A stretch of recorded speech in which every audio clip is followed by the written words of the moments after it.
ते मोडत राहावेत। हे एवढाच अगर एक कलमी कार्यक्रम चालू असेल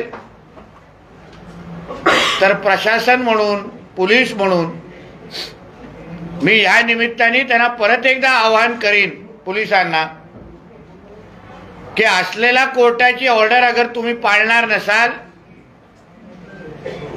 तर मग येणाऱ्या दिवसामध्ये जन आंदोलन या निमित्ताने आम्हाला उभं करायला लागेल।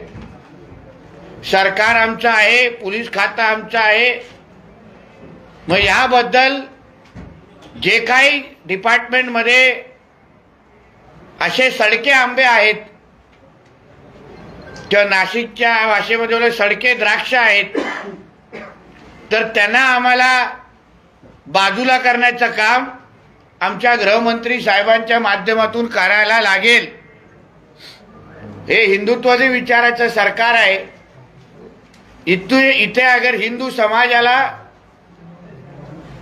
कुठलाही त्रास देण्याचं काम होत असेल तर त्या विरुद्ध, त्या संबंधित अधिकाऱ्याच्या विरुद्ध उद्या कारवाई होणारच असं या निमित्ताने मी आपल्याला सांगेन।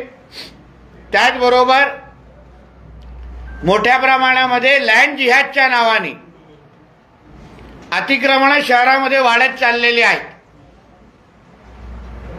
भद्रकालीचा विषय मी स्वतः सभागृहामध्ये घेतलेला।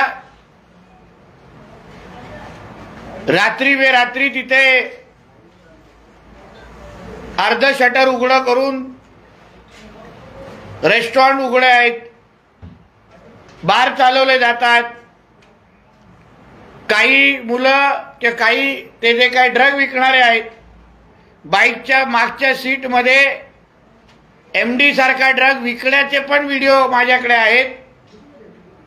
त्या संबंधित त्या अधिकाऱ्याचं नाव, त्या पीआयचं नाव गजेंद्र पाटील कोण आहे तो, त्याचं नावही मी सभागृहामध्ये घेतलं होतं। आता येणाऱ्या दिवसामध्ये जे काही कारवाई होईल याचा जबाबदार तो संबंधित पीआयच असेल। त्याला वारंवार सांगितल्यानंतर अगर तो त्याच्यावर कारवाई करायला तयार नसेल तर मग उद्या सरकारच्या माध्यमातून अगर कारवाई झाली तर मग इकडे तिकडे पळायचं नाही। हे जी काय अतिक्रमण राजरोज पद्धतीने सगळीकडे अतिक्रमण उभी केली जात आहेत, यावर महापालिका आयुक्तांनी लक्ष घालावं। तुम्हाला जे काय खुर्चीवर बसवलंय ते ह्या अतिक्रमणावर लक्ष ठेवण्यासाठी पण बसवलंय। हे आयुक्तांना मी थोडा लक्षात आणून देईन। परत परत तुम्हाला आठवण करून देण्याची गरज वाटली नाही पाहिजे। पण तुम्हाला अगर तुमचं काम जमत नसेल, तुम्हाला दाड्या कुरवळतच अगर बसायचं असेल,